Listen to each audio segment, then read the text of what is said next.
Michael Zimbalist. I lead the Research and Development Group at the New York Times Company.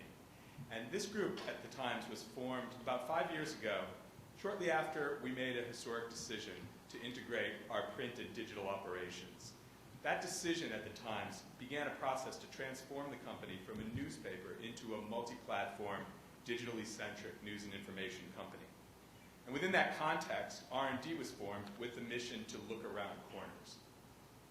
So what does that mean, to look around corners?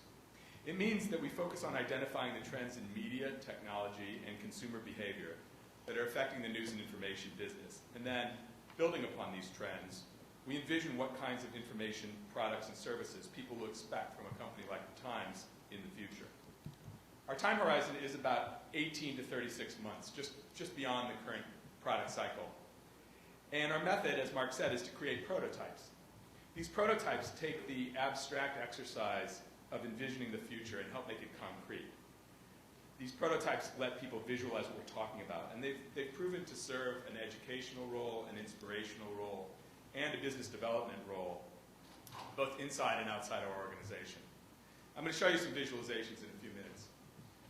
But first, to set the stage, I want to draw some connections between the news business and the design of sensor networks, and show you how these two disparate activities are converging in unexpected ways as cloud computing and connected mobile devices become pervasive. It should come as no surprise to any of you that the news business is in a state of seemingly perpetual disruptive change as we move from an environment of information scarcity to information abundance. Just how different are things today than they were in the past? Let me illustrate with a story. In 1927, Arthur Hayes Sulzberger, publisher of the New York Times, was inspired to purchase the exclusive rights to Charles Lindbergh's personal account of his transatlantic flight. The idea to spend money for this story before Lindbergh was wheels up was actually quite risky, because many believed Lindbergh was certain to fail. But of course he didn't, and when the Times published the news with the pilot's personal story, it was such a sensation that scalpers sold copies of the paper for $1. This was at a time, mind you, when the cover price was only 5 cents. Now, if the concept of scalping a newspaper for $1 doesn't strike you as utterly incredible, how about this? There was supposedly one clever entrepreneur who secured several copies of the paper and rented it for 10 cents an hour. It's practically inconceivable to imagine a time when information was so scarce and so sought after that a newspaper could be rented by the hour. So let's think about this in the context of thinking about newspapers as rudimentary sensor networks, or as I somewhat mistakenly called them, but have come to like to call them sense networks. Because after all, for generations, it's been the role of the Times and other newspapers to help us make sense of the world. So the sensors are reporters and editors. They retrieve information about the world from sources. In the case of Lindbergh, they had an exclusive with the only source. But the reporters also consult with experts and eyewitnesses to provide background and context and color to the story. This information from the sensors is synthesized within a place we've come to call the newsroom. The output of the newsroom is an understanding of the world, pieced together from this data from the Sense Network. The output is distributed to anybody who can pay for and find a newspaper. And interestingly, the receivers of the information also can be looked at as nodes on the end of a network. But it's a different kind of network. It's a distribution network. And until very recently, the nodes at the end of this network had no connection and no opportunity to report back to the newsroom, except for the occasional letter to the editor. Digital distribution has changed this picture. But the change came much more gradually than people realized. It began in 1969 when we published the first electronic edition of the Times. This electronic edition was delivered primarily to an audience of librarians who had special equipment to get the low bandwidth content. It was 25 years later, in 1994, that we introduced the website nytimes.com, aimed at a consumer audience with personal computers.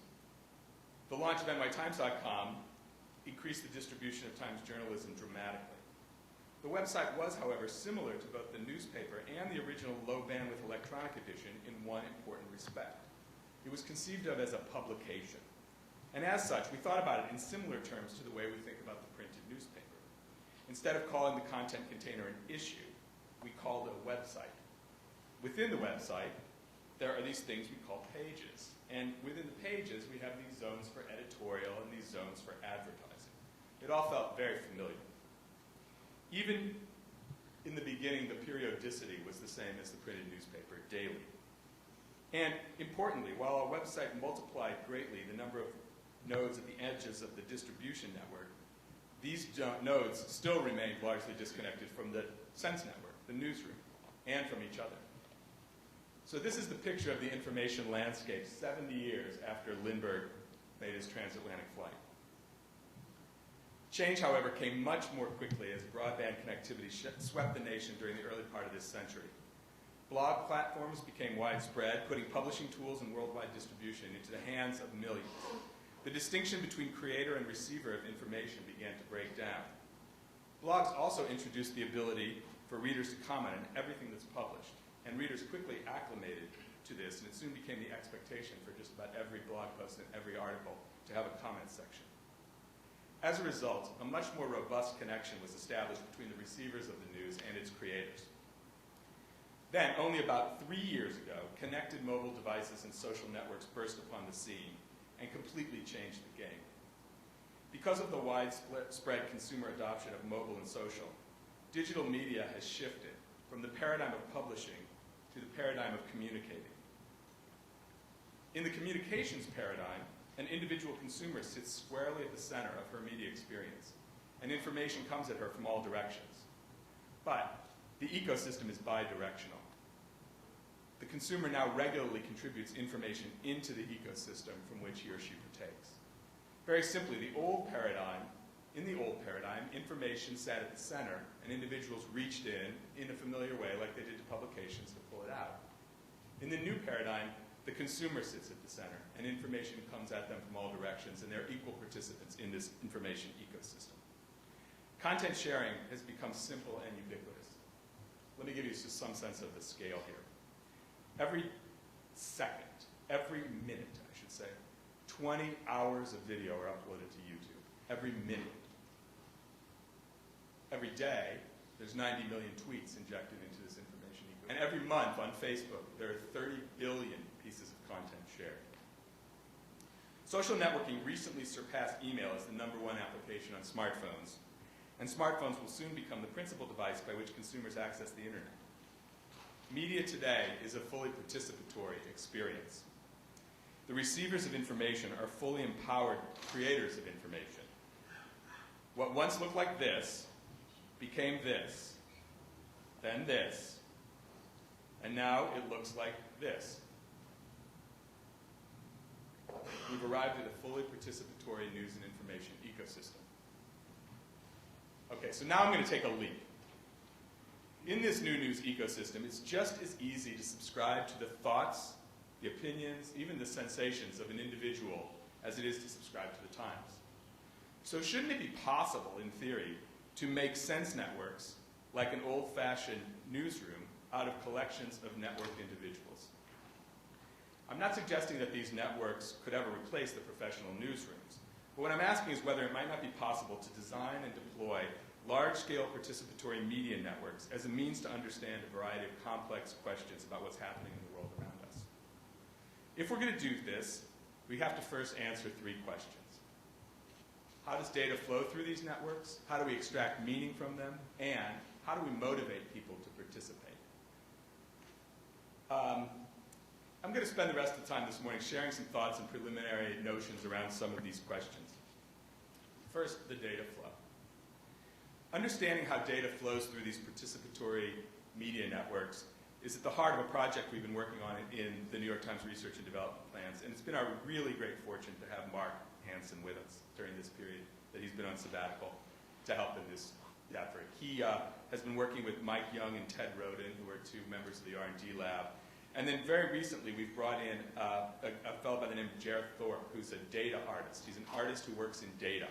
And he's been looking at the data flows and visualizing them in really interesting ways. We've focused our analysis on the sharing of articles from the New York Times website on Twitter. And in order to see the full life cycle of sharing, we've fused together 3 different data sources: log files from nytimes.com, encode and decode data from Bitly, the popular URL shortener, which captures the majority of links that are shortened and shared on our site, and an extract from the Twitter firehose containing these links as provided by a service called Backtweets. Our plan is to use these fused three sources of data in order to create three different views of how data flows through these participatory media networks. The first we're referring to as the event view. This view is centered on a single event, such as an encode, a decode, or a tweet. And from this single initiating event, we can follow the cascade of downstream events resulting from the single initiating event. I have 5 cascades to show you this morning. The first one is relatively simple, so you can begin to get a sense of how to read these visualizations.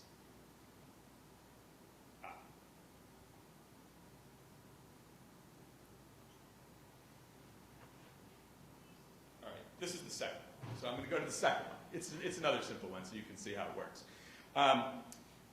The way to read these is that the initiating event is going to appear at the center, and the circles around it are like the rings of a tree. The concentric circles are time moving outward in increments, I think, of about 3 hours.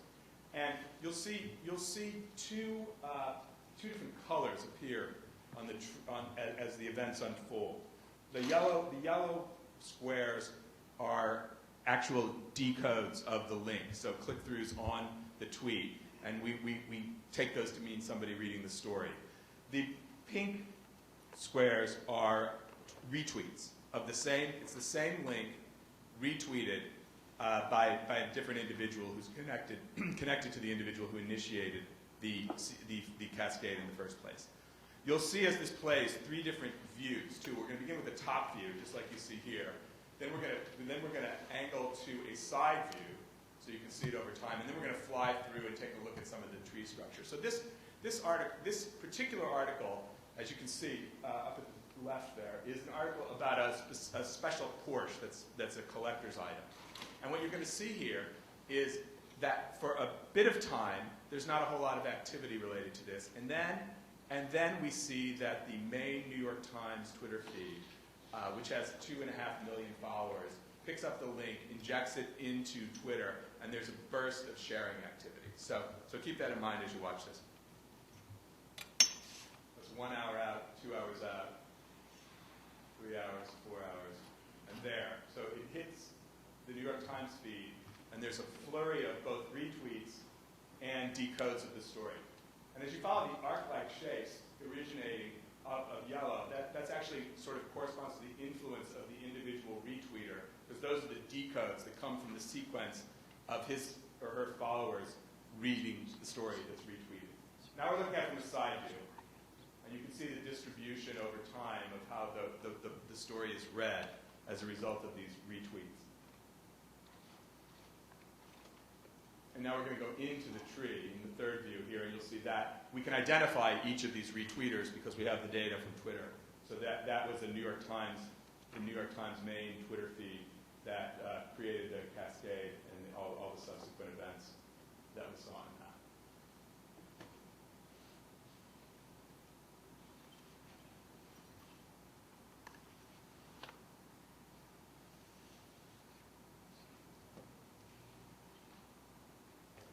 And there's a few things displayed in the graph in the upper right there. And you can see that in this particular instance, there was about 1,176 click-throughs or reads of the story initiated via 45 retweets. So we can look at that ratio and how that varies from different type of story and different type of initiating event. And keep in mind, this is all based upon one initiating event. It doesn't give you the whole life cycle of the sharing of the story. That's another view we're working on. We're calling the story view.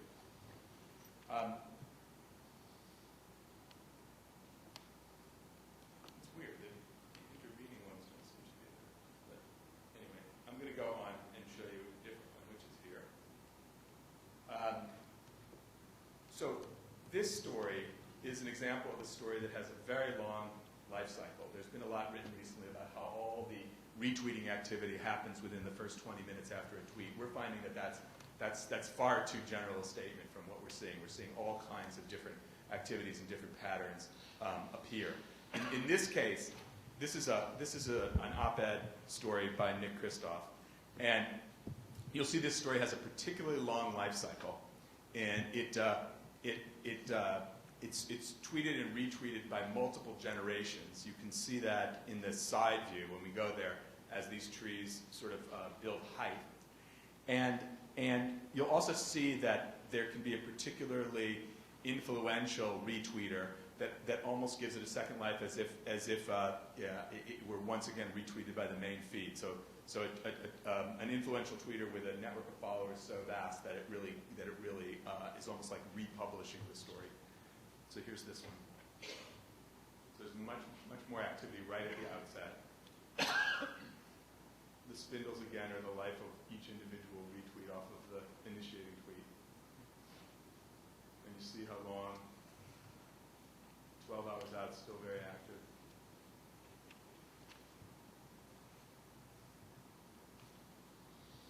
There's a very influential one that just launched a whole cascade of events up at the top. And then we look at it in this view. And as these different layers build, you can see sort of the second life it received out there. And as this view builds, you'll see that the trees grow upward. Each correspond to sort of a degree of separation from the original retweet that launched the cascade. Done Daily was a publication that I think gave rise to that whole second life.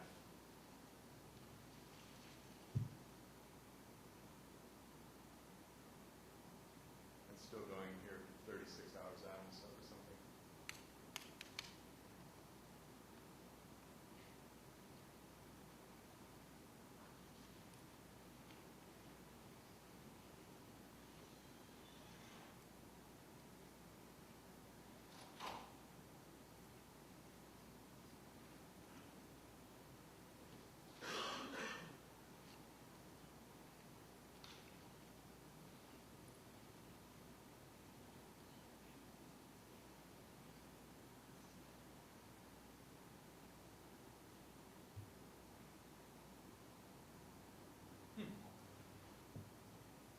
See if I can get a couple of more of these.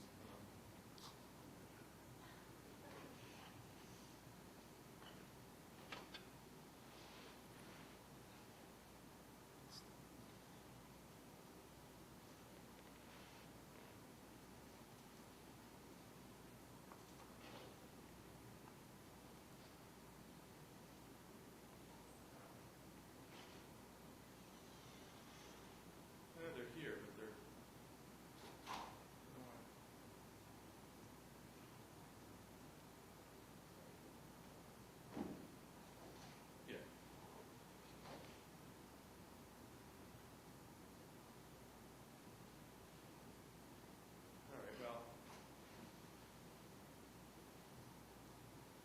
We have a few other examples, and it's interesting to see how we're beginning to map out how different stories. The one that isn't playing that I wanted to show you that was somewhat interesting is if you watch that ratio of tweets to retweets, it tends to be be relatively constant within a range.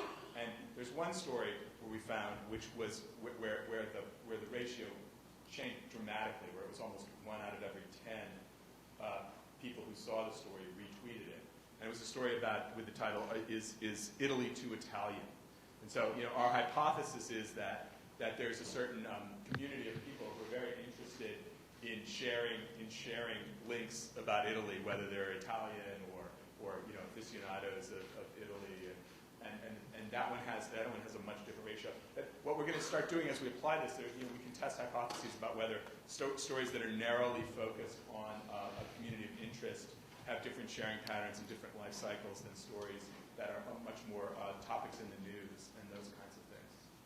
And we're also particularly interested in the differences between tweets when the same story is tweeted by different individuals or different sources. So, for example, it's not uncommon for the writer of a story to tweet the link at the same time that the link is tweeted by one of our official feeds or one of our vertical feeds, and to get some sense of how that changes the life cycle. And then, of course, we like to do some analysis too of the annotation that's appended to the link that's shared, and see how that might influence the retweeting behavior and also the decoding behavior. And then the final view, after we get the story view put together, is we're going to be able to construct an individual view. So we'll be able to watch how somebody traverses the website. Well, it can initiate at any point, but for example, traverse the website, find a story they like, encode it, tweet it, and then watch the subsequent impact on others who then come through to the website. Maybe leave right away, maybe stay for longer. So there's a lot of really interesting analyses we can do just off this basic framework, and we're continuing to do that. So the next question of how to extract meaning from the network is very, very broad. And it's broad because, as you all well know, there's such a wide range of knowledge and insight that could potentially be derived from these kinds of participatory networks. And the networks themselves can be of such incredibly heterogeneous design. For example, thinking about these visualizations, one obvious question is who in the audience is most influential, and are there certain techniques that these influential people have developed to exert their influence? Maybe they tweet during certain times of day, or they've discovered certain links at certain times of day yield more followers and more decodes. Is there something about what they write alongside the tweet? Are they people who blog and who prominently display their Twitter stream alongside their blog posts, and that becomes a means of discovery that's sort of secondary, where Twitter's actually being used as navigation in that sense more than discovery? So those are some of the things we're interested in and we want to explore. But remember that these visualizations are only describing the activity around sharing a single story. And we could describe these participatory networks in all sorts of different ways. We could describe a network around a single individual and examine the total universe of stories and status updates that individual is exposed to within a given day. And for those of you who may be familiar with Flipboard, an application for the iPad, that does just this very thing. It finds the most popular themes and stories within an individual's Twitter feed or Facebook feed, and then it displays them like a magazine. So it extracts the links, it finds the most popular ones, it abstracts from the stories themselves and organizes them for you in this nice, presentable manner. Yet another kind of network would look at all the discussion around a particular topic and try to understand the sentiment of those conversations.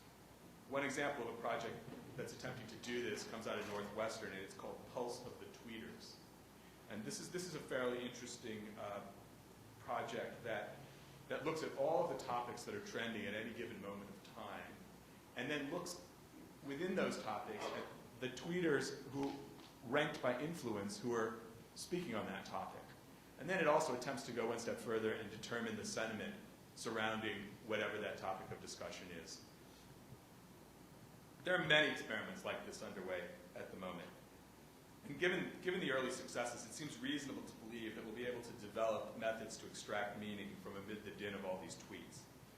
So it should be possible to deploy these participatory sensor networks with human nodes at a massive and global scale. And they wouldn't have to be restricted to link sharing. As you guys well know, and as so many of these posters illustrate, we can easily imagine networks where people armed with the apparatus of a standard smartphone are regularly contributing environmental readings, energy data, photos, sounds, spatial orientation, you name it, all for a shared and predefined purpose. But before we can really put this into action, there are some sociological and psychological considerations. That very, very simply, what motivates people to share? I have just some very early inferences, but it's clearly a very interesting question that demands some further study. So here's some early inferences. People share because it gives them social capital. People realize that by sharing, they're stepping out within a community. They want recognition, and if what they share is popular or valued, it gives them a kind of street cred. Along with street cred comes a tendency among some people to be motivated by exhibitionism. I don't know how many unsolicited Facebook friend requests I get that confirm this point.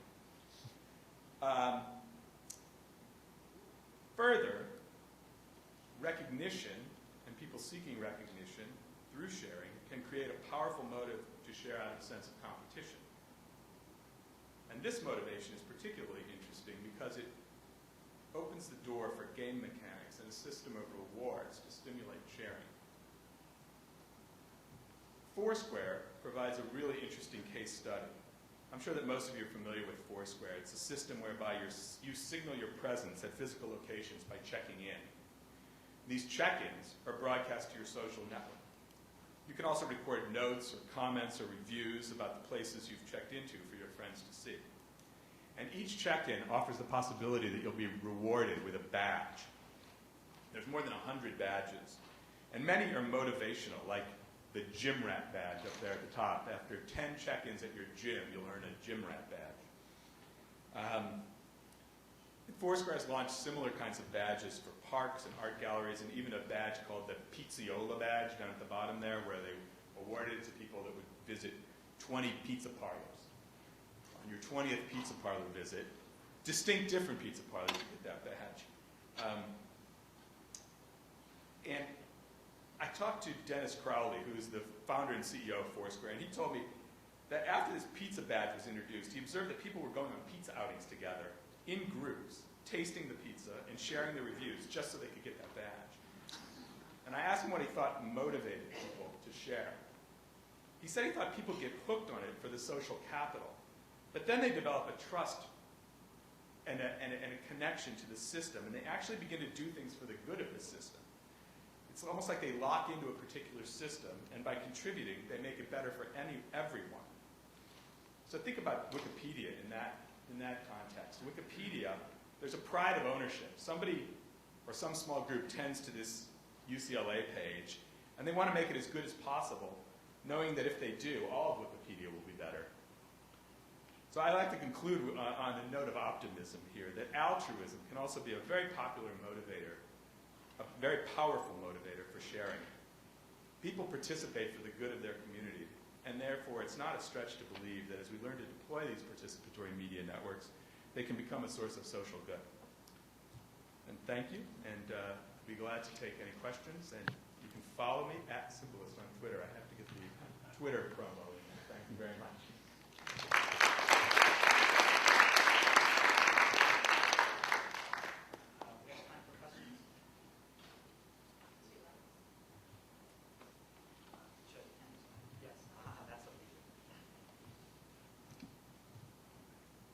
Thank you, Mark. This question is about your third point about motivating people. Back in 1974, I was one of those baby librarians spending 20 hours a week staffing your first remote access point at the University of Pittsburgh. And it was metadata only. You had to go to a cleverly hidden kiosk in the back of the station for the microfilm actually to read the full articles. It was getting the index out faster. It was getting the index out, and the system went down for hours or days at a time. But people would come back rather than use the print index. Because even then, that was the first entree, you saw they quickly got hooked on that one channel. Credible loyalty to the channel. So my question is, how is that channel loyalty changing? Do you find the same kind of loyalty? Do you get people hooked on the New York Times? If it misses a story, do they go to the Wall Street Journal and come back? Or how are you seeing that kind of loyalty and shifting, changing over these 35 years? That's a great question. And we're seeing that the loyalty is becoming less to the physical product and the delivery channel and more to the brand. And that people are actually becoming so used to this ubiquitous information landscape that they're almost indifferent to the channel. And they'll pick it up just as easily in a printed form on a coffee table as they will on an Android phone. And so our idea is that people will be loyal to the brand and what it represents and what it stands for. And over time, at the beginning, I think as the digital transition was beginning to happen, there was a lot of differentiation among the channels for different people. Some people got hooked on one, some people got hooked on the other. But as all these devices proliferate, and all of them are connected, and all of them are capable of displaying the content, it's a brand play. And we spend a lot of time making sure that our brand experience is consistent across channels, so that you expect a certain kind of presentation you expect a certain level of authority in the content, and that's what we're focused on. So turn it on. Two quick questions. Sure. First one is, the visualizations you showed, do you envision those actually eventually being live tools that people, yes? Yeah, that would be fantastic. I mean, the system sort of is crying out for it to be live, and there's nothing, or so Mark tells me, there's nothing that could prevent us Just from a small matter of setting this up programming. as a live system. As we progress through it, so I want to progress first, get these other views down and begin to understand how to make sense out of those views. Then experiment with other similar sites, so not just nytimes.com. See how quickly we can incorporate data from other sources into it, and then begin to figure out how we might develop a live instance of it, and what kind of tools might be interesting to put on top of that to identify things that are actually happening, rather than just kind of go in and look around. And what I loved about your answer to Chris's question is you really were speaking about open systems and talking about having things branded but not trying to close down those channels or the plumbing, and that's obviously great for the innovative ecosystem. Yes. And my last question was, do you have a sense of, in those networks that are built maybe somewhat more through the altruism and that sense of ownership, interesting to see if those networks have different characteristics than ones that are done through more monetary, competitive, and other things. So probably a lot from the social science but it would be nice to see if it actually played out. Right. Yeah. No. Thanks. I think so too. I'm very interested in some of these posters that are really tackling some of those more complex sociological sides to this. Because I think one of the insights that I got from talking to Dennis, the Foursquare founder, was that there's a kind of lock-in that happens in these scale systems where you can only you can't be spending your time checking into 12 different systems if you're going to adopt that kind of behavior, and so you do become personally invested in the process at some point, and probably based upon a number of different things, but the fidelity and the ability of the system to deliver to you what you're looking for has got to be an important one.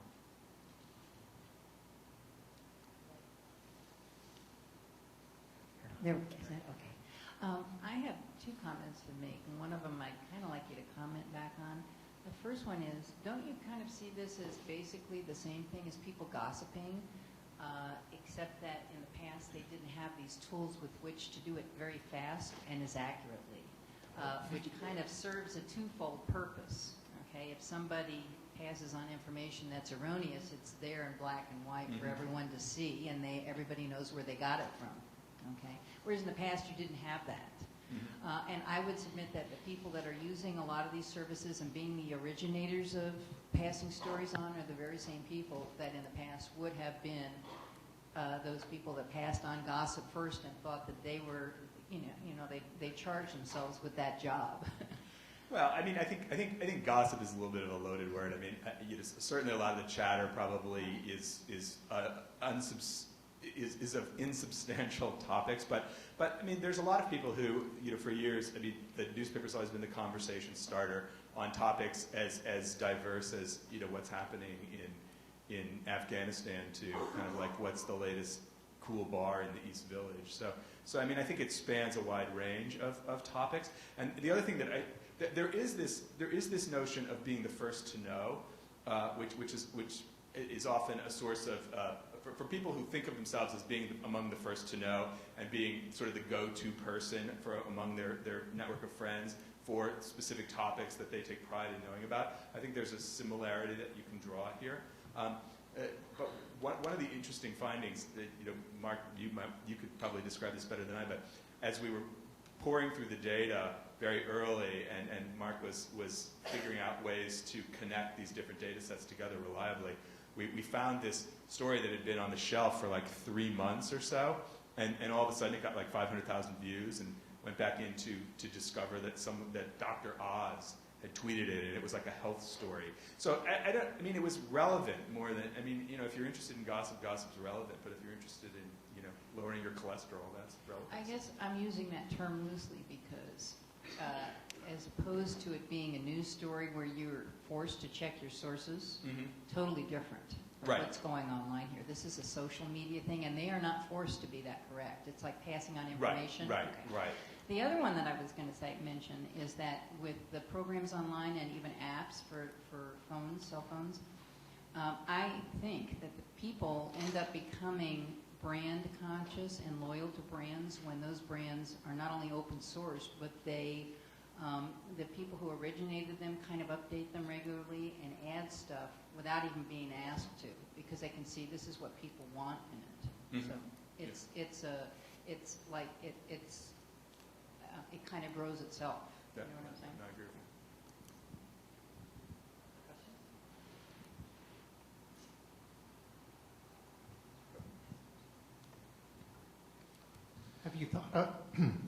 Have you thought about integrating machine feeds from different types of machines as sources of news instead of just human-mediated sources of news, such as, for instance, the earthquake network and directly reporting things from sensors instead of having humans interpret things and then passing that along as news? We haven't thought a lot about it. It's certainly in the wheelhouse of what we can think about. We'd be interested in learning more about it.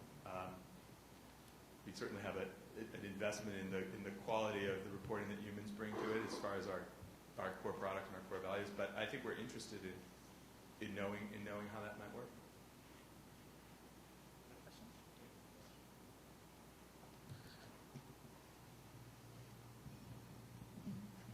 How do you see this working in a political environment where you have people like Karl Rove who can start some kind of a rumor or gossip, if you will, and it can spread ubiquitously, and it might not be correct. You know, might influence thousands and thousands of people with false information. Right. Well, I mean, let me say again that I don't think that the kinds of participatory media networks that we're looking at here are ever capable of or replacing the human-mediated news gathering operation, and nor do I think that would be a good thing for society. I think people want to know the source ultimately. The danger, I think, that you're alluding to is that we kind of adopt a crowd mentality, and I learned recently that the term the fourth estate was set up by Walter Lippmann to be a counterbalance to the three other estates. One, the business. Two, let's see if I get this right. One is business. Two is government, and three is the demos. It's the tyranny of the masses. So I think that there will be credible, reliable sources of information. There will also be new emerging sources of information that individuals deem to be credible and reliable. There are people who I follow on Twitter who I've never met, but they have kind of a reliable stream of interesting information that I've kind of come to trust. So it's a complicated question. It's certainly something that we there's a cautionary note in there, and we'll see how it plays out. Once you've established that flow pathway for one story, and the second story takes off, and if you do a series of these, do they tend to go on the same trajectories, or do they tend to shift trajectories? So it goes to the same sets of feeds, your big feeds over here. Do they follow the same trajectory, story after story? We don't know yet. We've only looked at half a dozen or so stories. You do see the initial burst from nodes, in this case, like somebody tweeting it, from nodes where there's an abundant number of followers. You do see the initial burst of activity. What seems to be, it's too early to say, but it seems like it's somewhat unpredictable whether or not the story will encounter another such node later in its life cycle. That would be interesting to see. So we just don't know yet. You're in the R&D group. What's the general conversation or the support or how does the top management view what you're doing? Oh, they're unbelievably supportive. I mean, the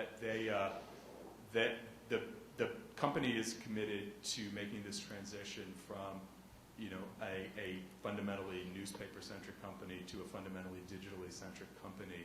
And the top management, the publisher, the CEO recognize that as we go through this, the world is going to change faster than we can change ourselves. And that's kind of core to the mission of what we do, to make sure that we're always sort of course correcting in response to emerging new technologies, emerging new kinds of behaviors. They're exceptionally supportive. It's wonderful.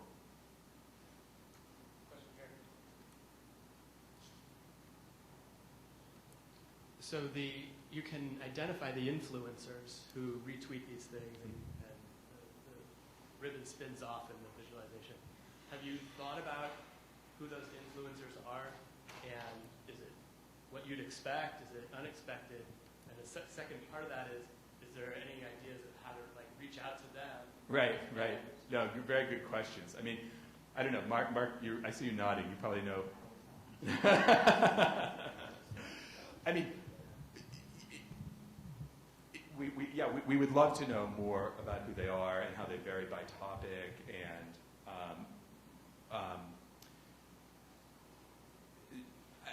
I got to make clear that one of the things about R&D is that it really is R&D. So we're not part of the. There's nothing in our mission that says you got to do R&D new products. We love it when that happens. It's happened a number of times, but it's very much made to be go out there and figure out what's happening. So there's so many ideas of what you could do if you had a really interesting method of identifying influencers by topic, and the Twitter data is all public, so you can know who they are. I think it's a very rich area for exploration.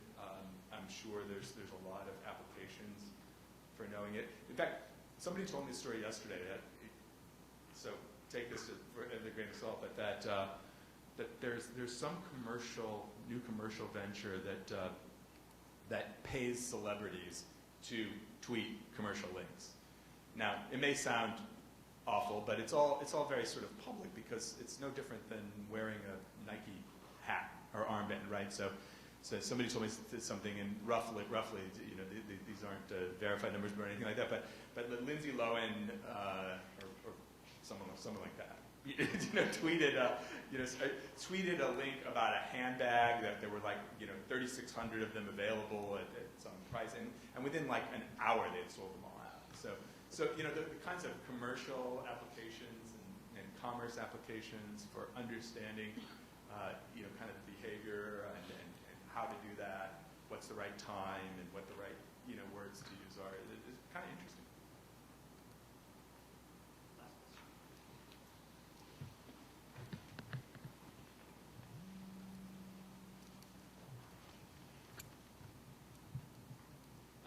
Earlier you were talking about the importance of a brand, and to me, the New York Times, it's about journalism. Mm-hmm.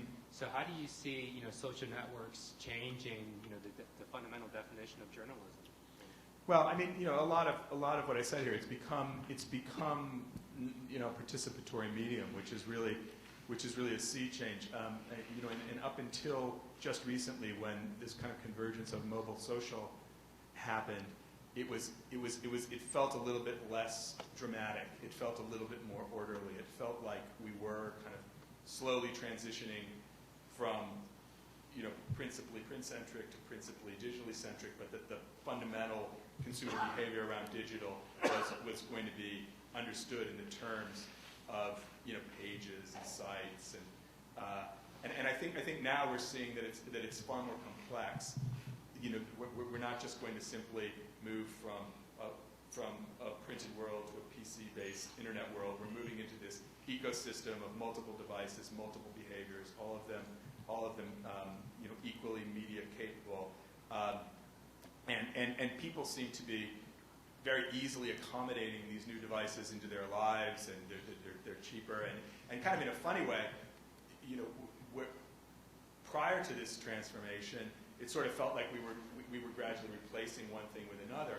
And now it feels much more like this dynamic ecosystem where all these different delivery mediums, including print, can coexist in interesting ways and co-evolve in interesting ways.